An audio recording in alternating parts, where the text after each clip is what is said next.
लेकिन अंग्रेज बहुत धीरे से, बहुत चालाकी से जो है अपना, और अमेरिका के चले जाने की कमी को पूरा करने का जो इनका सोच था उसको, तो सिर्फ इतना ही नहीं, उन्होंने इस भारत को उपनिवेश बनाने से पहले अमेरिका को उपनिवेश बनाया था। जैसे अभी तक पूरी दुनिया पे क्या कर रहा था, वो इकोनॉमिक डोमिनेंस बढ़ा रखा था। इंडस्ट्रियल रिवॉल्यूशन ने उसके ऊपर ये प्रेशर बनाया कि वो रॉ मटेरियल और श्रम की आपूर्ति करे, तो श्रम की आपूर्ति के लिए वो दास व्यवस्था चल रही थी। इंडस्ट्रियल रिवॉल्यूशन फेज 1 है ना, औद्योगिक क्रांति का पहला चरण। और औद्योगिक क्रांति का मतलब क्या है? शब्द औद्योगिक क्रांति आपको क्या बताता है कि उद्योगों की स्थापना हो गई? नहीं, मशीनों का इस्तेमाल। और मशीनों की जगह पे आप किसका इस्तेमाल करते थे? मानव श्रम का या फिर पशुओं के श्रम का। आपने मानव श्रम और पशुओं के श्रम को विस्थापित कर दिया, किससे? मशीनों से। अगर आप मानव श्रम का प्रयोग कर रहे हैं तो मानव एक दिन थकेगा, पशु श्रम का प्रयोग करें तो पशु एक दिन थक जाएगा, लेकिन मशीन नहीं थकेगी। तो औद्योगिक क्रांति का परिणाम क्या हुआ? औद्योगिक क्रांति का परिणाम हुआ 2, increase in production and increase in productivity. समझते चलिएगा, सब जुड़ेगा आपस में, है ना, सब कनेक्ट होगा आपस में, तभी आपको मॉडर्न इंडिया की पूरी इमेज आपके दिमाग में बन पाएगी। तो प्रोडक्शन और प्रोडक्टिविटी दोनों बढ़ गया। क्यों बढ़ गया? कहां बढ़ गया? ब्रिटेन में बढ़ गया। क्यों बढ़ गया? औद्योगिक क्रांति आ गई। क्या हुआ औद्योगिक क्रांति में? मशीनें आ गई, दिन रात काम करने लगी, जिसके कारण से प्रोडक्शन और प्रोडक्टिविटी बढ़ गई। अब प्रोडक्शन बढ़ाने के लिए 2 चीजें चाहिए आपको। पूंजी तो आपने लगा ही लिया है, मतलब उत्पादन के साधनों में कैपिटल तो आपने खर्च ही कर ली है। अब आपको चाहिए लेबर और रॉ मटेरियल प्रोडक्शन बढ़ाने के लिए। और तीसरा चीज चाहिए आपको मार्केट।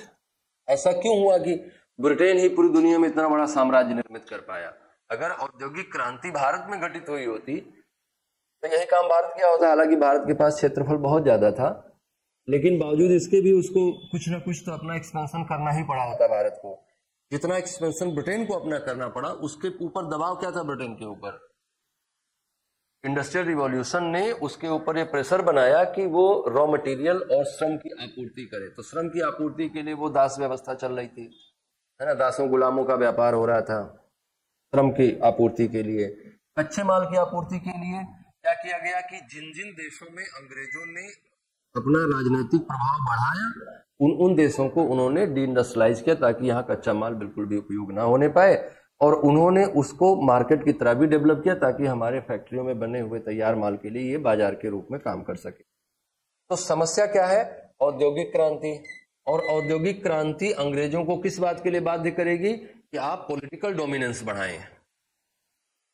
जैसे अभी तक पूरी दुनिया पे क्या कर रहा था, वो इकोनॉमिक डोमिनेंस बढ़ा रखा था, लेकिन औद्योगिक क्रांति उसको क्या करने के लिए मजबूर कर रही है कि आप अपना राजनीतिक प्रभाव बढ़ाइए, पॉलिटिकल डोमिनेंस बढ़ाइए। तो पॉलिटिकल डोमिनेंस बढ़ा। औद्योगिक क्रांति के कारण से ब्रिटेन को दुनिया के दूसरे देशों पर अपना राजनीतिक प्रभाव बढ़ाने के लिए बाध्य होना पड़ा। क्यों? क्योंकि उनको बाजार, कच्चा माल और श्रम, ये तीनों चाहिए था। उसका असर भारत में क्या आया? इस समय की हम लोग बात कर रहे हैं 1750 से 1850 के पीरियड की। ये वही टाइम है जब सबसे ज्यादा लड़ रहे हैं भारत में सत्ता स्थापना की, है ना। तो 1750 में वहां पे क्रांति आई और 1757 में इन्होंने यहां लड़ना शुरू कर दिया। ये सब एक दूसरे के साथ हाईली कनेक्टेड है। और सिर्फ इतना ही नहीं, उन्होंने इस भारत को उपनिवेश बनाने से पहले अमेरिका को उपनिवेश बनाया था। और अमेरिका लेकिन अब तक उनके हाथ से निकलने लगा। 1770 तक अमेरिका में आंदोलन चलने लगे। 1776 तक जाते जाते अमेरिका को आजाद करना पड़ा। 1782 में अमेरिका ने अपना खुद का संविधान और विधान बना के लागू कर लिया। तो उधर अमेरिका हाथ से निकलने के बाद से इनको चाहिए था ना ऐसा कोई हथियार या ऐसा कोई देश जो अमेरिका के चले जाने की कमी को पूरा कर दे। और अमेरिका के चले जाने की कमी को पूरा करने का जो इनका सोच था, उसको कौन पूरा कर रहा है? भारत पूरा कर रहा है ना। तो भारत पर इनको राजनीतिक प्रभाव बढ़ाना जरूरी हो गया। इसलिए रीजनल पावर्स में हमने कहा कि इवोल्यूशन ऑफ रीजनल पावर्स हुआ। इन रीजनल पावर से मराठे आगे बढ़ रहे थे, मराठे आगे बढ़ जाते, लेकिन मराठों को असली प्रतिद्वंदिता किससे मिली? रियल कंपटीशन उनका कौन था?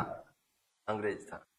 इंडियन पावर्स में इतना दम नहीं था कि वो मराठों का बहुत ज्यादा विरोध कर पाते हैं, लेकिन अंग्रेज बहुत धीरे से, बहुत चालाकी से जो है अपना विस्तार कर ले जाएगा।